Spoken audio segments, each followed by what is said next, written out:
Water पढ़ाने वाली हूँ। पिछले वीडियो में मैंने आपका डाइटरी फाइबर्स कंप्लीट करा दिया था। तो ये देखिए, about 60 to 70% of human body यानी कि mass is made up of water. हमारा जो 60 से 70% ह्यूमन बॉडी है यानी कि मास जो है वो हमारा वाटर से बना हुआ है। Water plays an important role in the proper functioning of human body. Water जो है वो हमारे ह्यूमन बॉडी के प्रॉपर फंक्शनिंग में बहुत ही इम्पॉर्टेंट रोल प्ले करता है। It helps to regulate most of the vital functions of our body such as digestion, transportation, excretion, etc. तो ये जो है ये हमारे most of the vital function जैसे कि digestion, transportation, excretion इन सभी को regulate करने में help करता है। It is not a part of our diet but it is essential as it forms saliva, helps in digestion, helps to absorb nutrients from the food, transports the nutrients to different parts of our body, maintains the body temperature, helps in removing waste materials from our body. ये हमारे diet का एक part नहीं है, लेकिन ये हमारे लिए एसेंशियल है। जैसे कि ये सलाइवा फॉर्म करता है, ये डाइजेशन में हेल्प करता है, ये फूड से न्यूट्रिएंट्स एब्जॉर्ब करने में हेल्प करता है। ये हमारे न्यूट्रिएंट्स को डिफरेंट पार्ट्स ऑफ बॉडीज में भेजता है। ये बॉडी टेम्परेचर को मेंटेन करता है एंड हमारी बॉडी से वेस्ट मटेरियल्स को रिमूव करने में हेल्प करता है। You must have seen cut fruits and vegetables which contains water comes out at your home. तुमने अपने घर में कटे हुए फ्रूट्स एंड वेजिटेबल्स देखे होंगे जिसमें से पानी बाहर आ रहा होता है। Fresh fruits and vegetables contain ample amount of water. Fresh fruits and vegetables जो है वो fixed amount of water contain करते हैं। जितना कि उन्हें जरूरत रहता है उतना ही अमाउंट में वाटर कंटेन करते हैं।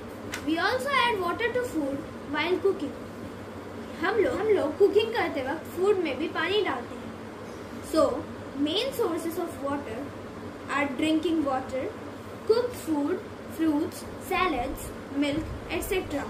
तो जो main sources of water है वो है drinking water, cooked food, fruits, salads, milk, etc. ठीक है? We should drink lots of water every day. हमें प्रतिदिन lots of water drink करना चाहिए। Every day यानी कि हर दिन। An adult person should drink about 3 to 4 liters of water in moderate weather conditions. तो एक बूढ़े व्यक्ति को कम से कम 3 से 4 लीटर ऑफ वाटर पीना चाहिए गर्मी के time. Try and learn 1.6. To test the presence of water in some food. Requirements मतलब कि किसी फूड में वाटर है या नहीं इसका प्रेजेंस टेस्ट करने के लिए यह एक्टिविटी परफॉर्म किया गया है। इसके लिए आपको क्या चाहिए? Fresh tomato, lemon, cucumber, banana, white paper और tissue paper. Method: take these items and cut them into pieces one by one. इन सभी आइटम को ले लो और एक एक करके काट लो। टिश्यू पेपर को मत काट देना या फिर पेपर को मत काट देना। Place them on a paper और टिश्यू पेपर। अब इसे वो जो पेपर या फिर टिश्यू पेपर है उस पे रखो। Observation: You will see that your hands will get wet and the tissue paper or white paper will also becomes wet or damp. तुम देखोगे कि तुम्हारा जो हाथ है वो गीला हो जाएगा और जो टिश्यू पेपर या व्हाइट पेपर है वो भी गीला हो जाएगा। Conclusion: Water is present in all these fruits and vegetables. Water जो है वो हर ऐसे fruits and vegetables में रहते हैं। Now true and false. Let's recall का, ठीक है? तो rice is a carbohydrate rich food. ये ट्रू है या फॉल्स? देखते हैं ये ट्रू है या false. Egg, meat and pulses are good sources of fats. True या false? Vitamins protect us from diseases. True और false? Fats do not provide energy. True or false? Water helps in digestion of food. True और false? चलिए देखते हैं। ये देखिए, क्या आपका भी यही आंसर था? कमेंट में जरूर बताइए।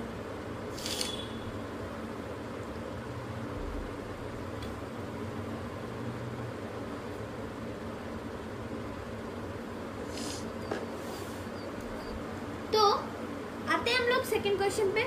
तो देखिए, विटामिन ए किस में प्रेजेंट होता है? विटामिन ए किस में प्रेजेंट होता है? येलो फ्रूट्स में।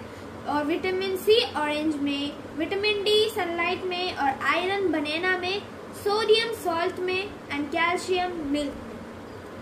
Balanced diet. We need all types of nutrients in our meals every day.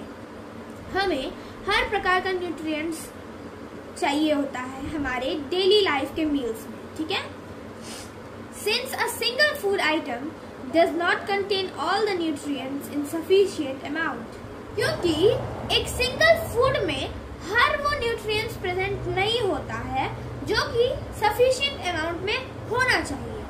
We need to include different food items in our meals, और इसी वजह से हमें हमारे फूड में, हमारे मील्स में डिफरेंट फूड आइटम्स इंक्लूड करना पड़ता है। A diet containing different types of food nutrients in inadequate amounts that is necessary for good health is called a balanced diet. एक डाइट जिसमें कि different type of food nutrients adequate amount में होता है, present होता है, वो हमारे गुड हेल्थ के लिए नेसेसरी होता है, और इसे ही हम बैलेंस डाइट कहते हैं। A balanced diet cannot be same for all. Balance diet सबके लिए सेम नहीं हो सकता।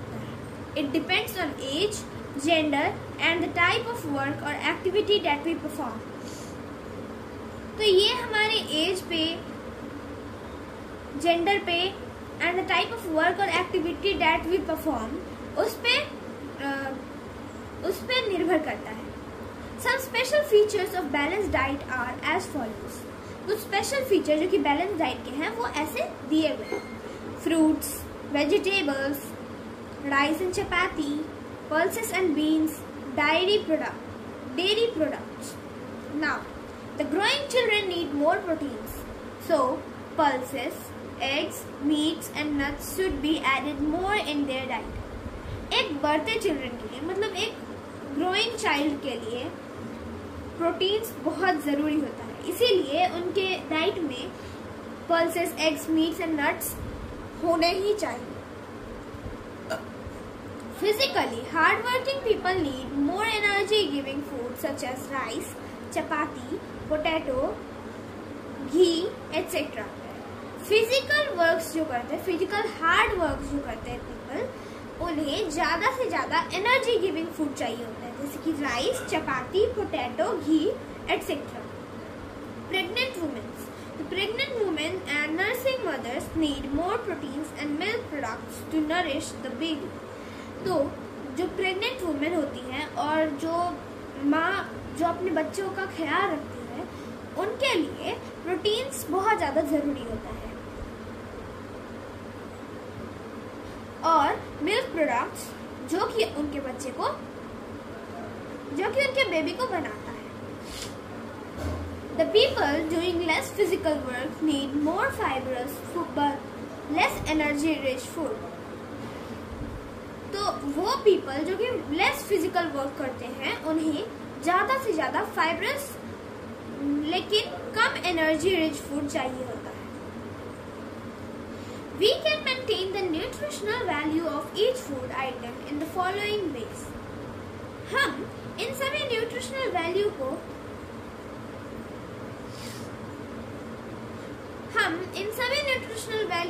को जो कि हर एक फूड आइटम में होते हैं, उन्हें मेंटेन करने के लिए इन रूल्स को फॉलो करके कर सकते हैं। Buy the fresh fruits and vegetables because transport over time food items loses vitamins and minerals. हमें फ्रेश फ्रूट्स एंड वेजिटेबल्स खरीदना चाहिए क्योंकि ट्रांसपोर्ट जो होता है ज़्यादा समय तक के लिए, वो food items vitamin and minerals खो देते हैं। Do not peel the thin skin of fruits and vegetables because their skin is nutrient rich. तो फ्रूट्स या फिर वेजिटेबल्स के पतले स्किन को कभी भी पील नहीं करना चाहिए,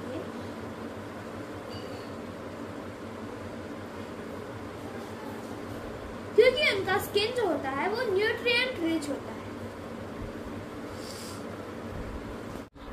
दालों और अनाजों को ज्यादा ना धोएं, वरना ये धुल जाएगा, यानी ये एकदम ज्यादा से कम मात्रा में आ जाएगा, मतलब धोते धोते ये कम मात्रा में आ जाएगा। ओके, तो अब आते हैं fruits and vegetables containing vitamin C should not be cooked. मतलब कि फ्रूट्स एंड वेजिटेबल्स जिसमें कि विटामिन सी होता है वो उसे नहीं पकाना चाहिए, as cooking destroy this vitamin. जैसा कि कुकिंग जो है वो इस विटामिन को डिस्ट्रॉय कर देता है। Only required amount of water should be added to boil और कुक्ड फूड। जितना जरूरत हो उतना ही वाटर हमें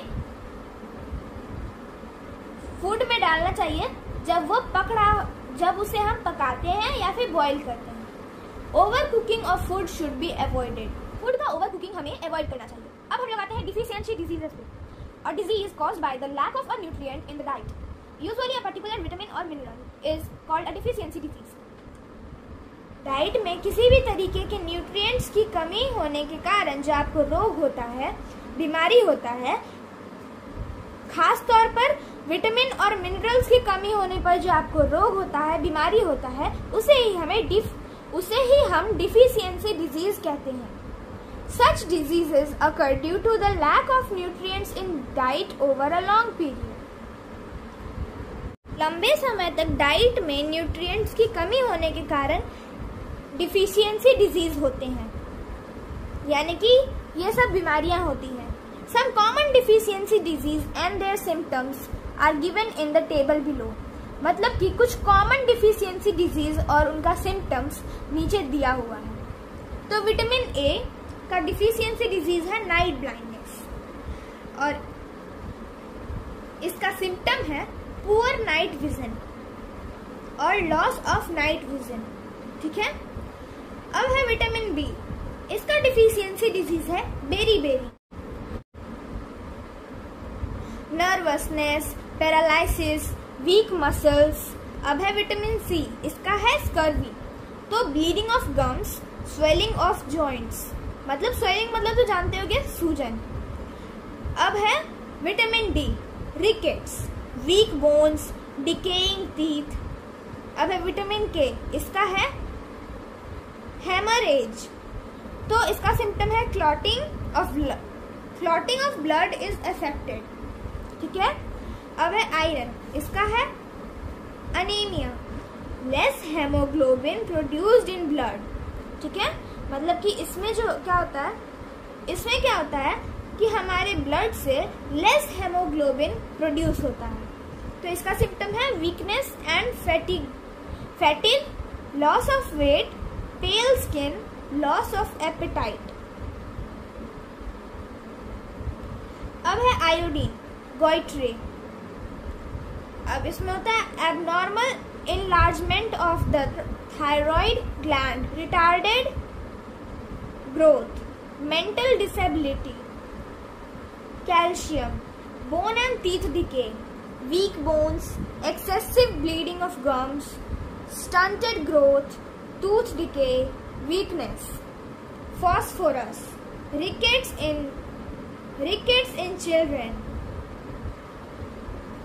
weakening of bones, poor development, mental retardation, retarded growth, sodium and potassium, body and muscle weakness, paralysis। इसका सिम्टम है muscle weakness, tiredness. अब हम लोग आते हैं name the disease in each case. Loss of vision in darkness, इसका क्या होगा? Bleeding gums. इसका bones become soft and bent, swollen gland in the neck, weak bones and tooth decay। 5 question है, 10 मार्क्स का है। सारा लिख लिया? अब चलिए देखिए, फर्स्ट का है नाइट ब्लाइंडनेस, सेकेंड है स्कर्वी, थर्ड है रिकेट, फोर्थ है गोइट्रे एंड फिफ्थ है कैल्शियम। तो आज के लिए इतना ही, मिलती हूँ अगले वीडियो में क्वेश्चन एंड आंसर्स के साथ। तब तक के लिए बाय बाय।